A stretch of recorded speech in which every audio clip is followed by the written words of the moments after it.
Well, hey folks, real honestly, Witcher Merthlin. Here's another retro review for Clash of Champions 4, which took place on December 7th, 1988, and this was a way to hype up Starrcade 88 happening in a couple weeks, and you're going to see some more retro reviews pop up, especially heading into next year and possibly 2020, as I enjoy covering quite a few of these older shows. Now, I'm not saying that there's going to be like 3 a week or whatever, there might not even be 1 a week, but you're going to see them sprinkled out throughout the month, so I hope you give them a watch. I really do appreciate your guys' feedback, and the fact you guys keep watching, thank you very much.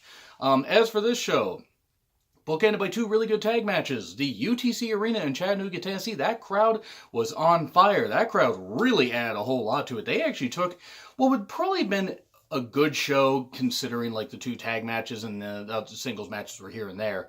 They took what would have been a good show and actually made it really damn fun. Now, I'm not saying the show's perfect, but the hot crowd certainly added to it. So let's dive right into it. JR and Bob Caudle on commentary, and the first match is Ron Simmons and Eddie Gilbert. Eddie Gilbert hugely over as he wrestled in the Memphis area, and there was a lot of like energy for them versus the Fantastics for the U.S. tag titles.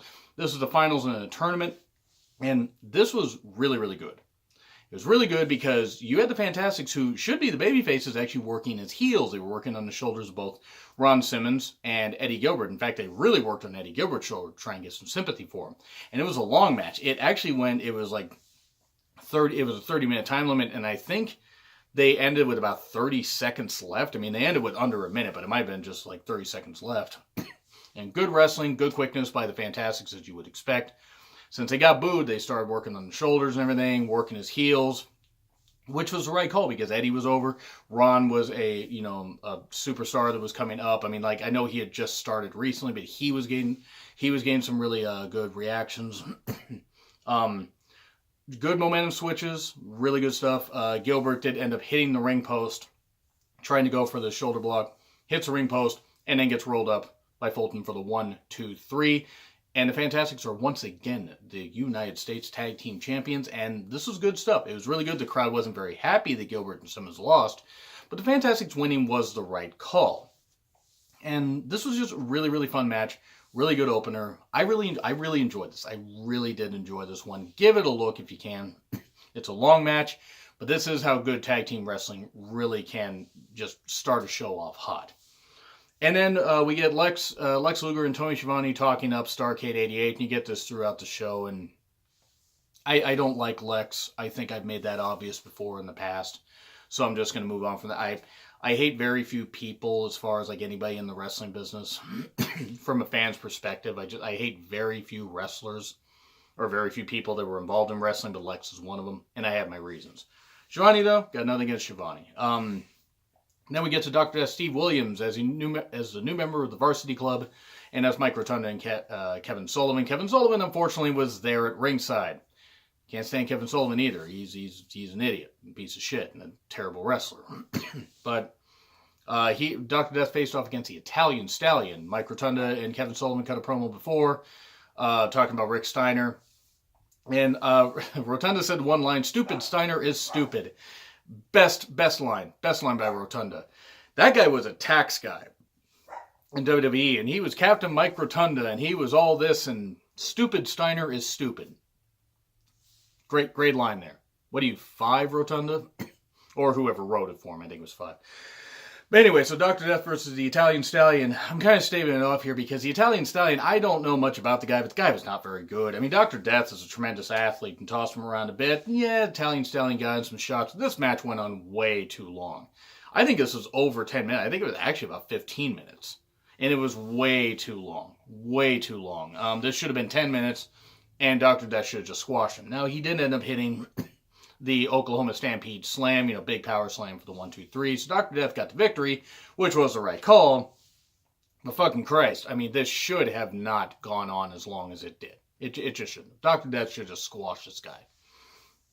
And then we get a Magnum TA promo. Magnum TA, unfortunately, due to his car accident, could no longer wrestle, but he reintroduced JYD to the South. And so JYD is back in the NWA. Well, NWA WCW, but he's back there, and that was pretty much his last run. I think after like 91, I think he was about done wrestling. 91, 92, I think he was done full-time wrestling. But yeah, JYD talked about, like, this upcoming match, which is Paul Jones, who had been retired for a bit and he was a manager, versus Ivan Koloff. And obviously they were teasing that JYD was going to get involved at some point because that's where they were going to go with it. Ivan Koloff did have one hand tied behind his back. Ivan Koloff was actually was somebody that Paul Jones had managed, but they had a falling out. Ivan Koloff had turned babyface, which is weird, but I mean, also you understood it because Ivan Koloff was such a great, such a great heel, but he was so good at what he did that eventually he just ended up being a babyface because he had given so much of his body and the fans appreciated him. And, R.I.P. to the Russian Bear, like he died last year. But mostly comedy at first. I mean, Ivan did choke out Jones. There was Jones being underhanded, did use a dirty, try to use a foreign object. But what ended up happening is Ivan Koloff, while the referee was kind of like, out of positions, Ivan Koloff grabs the foreign object, hits Paul Jones, and covers him for the 1, 2, 3. And then we get a big schmoz after the bell. The Russian assassins run in, attack Ivan Koloff, who still has one hand tied behind his back, or one arm tied behind his back. And then JYD runs down, and of course you get that, and you get this whole thing. So obviously we're getting a tag match. I think we get a tag match either... I can't remember if it happened to Starrcade 88 or if it happened at the following Clash. I think it happened to Starrcade 88. Because I know Ivan didn't wrestle a ton after this. I think by 90 he was basically done. Full time. But yeah, so that was what it was. That one didn't last too long, and that one at least served a purpose, and Ivan got his revenge on Jones, and Jones's guys were still able to get their heat back by beating him up, and JYD can make a save, do a big pop. So yeah, again, the crowd was really adding quite a bit to these matches that otherwise in front of, not a flat crowd, but a decent crowd would have been just eh. But then we get Magnum TA interviewing Rick Steiner, and that was pretty good. Rick Steiner, not necessarily known for cutting a lot of witty interviews, but it was what it was. It was just hyping up the TV title match he was going to have against Mike Rotunda at Starrcade 88, which was a really good match, by the way. I did review all the Starrcades. And like a Starrcade retrospective series back, like I think at the end of 2016 and at the very beginning of 2017, and I really enjoyed it. They were shorter reviews, and I may at some point go and review some individually if I feel like redoing them. But I really did enjoy doing those, so give those a watch if you want. There'll be playlists at the end of this video at some point. But then we get to Dusty versus Animal. And this was after the Road Warriors. Dusty wanted to have the Road Warriors turn heel by sticking the shoulder spike in his eye, and that didn't work because nobody wanted to boo the Road Warriors. Nothing against Dusty, but nobody wanted to boo the Road Warriors. Dusty was a member of the 6-man tag team champions, and which I forgot the 6-man titles existed, and then in the NWA. And I think by this point, actually, a lot of people have forgotten that.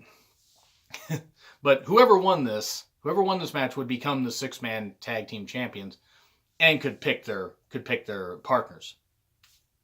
Right. But anyway, this match was 2 minutes. It was 2 minutes. Like, Ellering got attacked right before the bell, or I think as the thing started. There was a ref bump because Dusty, and this is the crazy thing about Dusty, trying to put a figure 4 on Animal, and takes the ref and just grabs him by the shirt and just shoves him out of the ring. That doesn't cause a DQ. Ellering runs in. Ellering does this and this kind of stuff.